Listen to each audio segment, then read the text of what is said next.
Hey everyone, my name is Josiah with Trade by Numbers, and if you're following me, damn, we had a good day in the market. Let's get into it, go over the numbers, and see where we're at.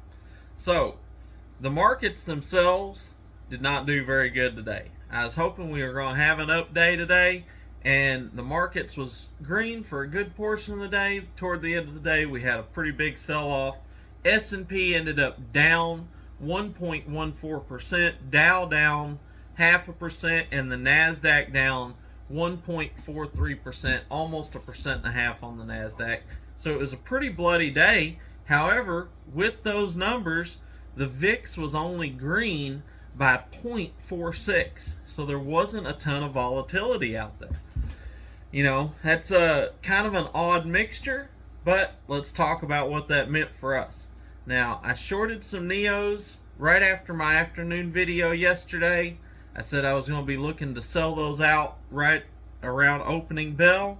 Sure enough, did. We shorted them at $22.07. We bought back in at $21.40, making a solid 3% gain on that trade. That would be good enough all by itself. However, NEO went on a huge run after that, ran all the way up to $22.74, and on the way back down I shorted it again at $22.50, and we closed just above $21.50. So we're up nearly $1 a share on that play already. Super happy about that. Tomorrow's Friday, typically a sell-off, and the Chinese companies tend to sell off even a little bit harder on Fridays from, the ones I trade anyway. So really looking forward to seeing if NEO drops down, maybe even below 21 tomorrow, giving us a fantastic return on that investment. Now, we had some other plays panned out really good today. I sold my Coinbase. We bought Coinbase yesterday at $75. We bought Coinbase day before yesterday at $75. Sold them today at $80. Made 6.6% on that trade. Very nice. Also, we had shorted the UVXY at 1060. I sold that today at 1012, knocking out a solid 4.5% on that trade. And then what did I do? After I sold that, I turned around and bought in at it. Now, it was a little bit higher. It had dropped. It started coming back. I bought in at 1020, and we're currently riding that up.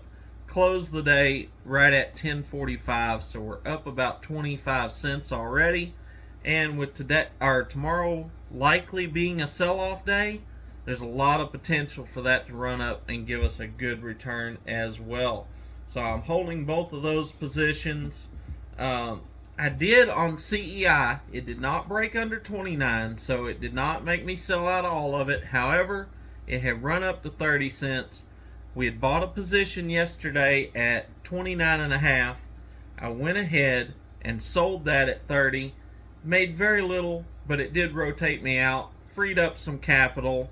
Made a little bit of a profit, half a cent a share on that, which turned out to be a pretty nice little gain for me. But percentage-wise, not that great. But it did free me up a little bit. I am still holding my CEIs that I bought at 31 cents. And I'll wait and see how tomorrow goes. We'll see how oil by the barrel is selling. I only sold them because I was looking at oil by the barrel. It was up around 86, 85, and it dropped down to about $84. I was like, I'm going to go ahead and limit my position here. That way, if it goes down, it wouldn't affect me nearly as bad, since we were already up on the position that we'd just picked up. And now that's a trick you can always take. When you're averaging in, that's another beauty of it. You buy a position. Typically, my first position is not where I'm expecting it to bottom out at. It's where I'm expecting it could bounce from. It's dropped to a position that it could bounce or it could leg down a little bit. I take that first position, that way I've got some skin in the game if it bounces.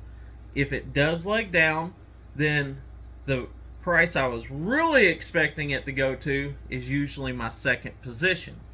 Now, this brings your entire average down, so if it comes back up, you can make money a whole lot sooner and a whole lot more of it. However, you take a position like this, it didn't get up over 31 cents, so I couldn't get out of the whole position profitable. However, I did get out profitable on my last position. This means that if it continues to run up, then it runs up to, say, 32 cents, then I can sell that second position out profitable as well. However, if it falls back down to 29, I can take that same money that I was in at 29 and a half, sold at 30, buy back in with the exact same funds as my second position, bringing that average down even further. And a lot of times that's how you can make money when you find yourself stuck in a stock. It's just not getting up to your original buy price. But if you can find the range where you can buy it and sell it, come back down, buy it again, sell it again, you can get yourself out of a sticky position just by doing that. So that's a little tip for you if you're out there trading. Never sleep on the fact of being able to take profits when you can and then average down even further with the same money. So that's what I got for you tonight. Make sure you catch me in the morning. We'll go over the markets. We'll see how everything's looking. We'll look at the plays that we have and see if there's any plays that are ripe for the picking in the morning to set us up for the day. And don't forget, I mentioned this yesterday afternoon. I'm also going to be putting out a little short video about it, but I am doing the $1 3,000% challenge. And we'll be getting that together. If you're interested in it, leave a comment. All you have to do is be subscribed to the channel, leave a comment that you want in on it, and we're going to get everybody together and start that next week. If you've got $1 in the bank, it's not going to cost you anything else. $1 in the bank. We're going to trade that between now and Christmas, and we're going to grow that at least 3,000% to prove my theory that you don't have to accept an 8 to 10% rate of return. So that's what I got for you. Make sure you're subscribed. Make sure you hit that bell notification so you're up to date on all my latest videos. And until next time, be blessed. And remember, never trade with your emotions. Always trade by the numbers.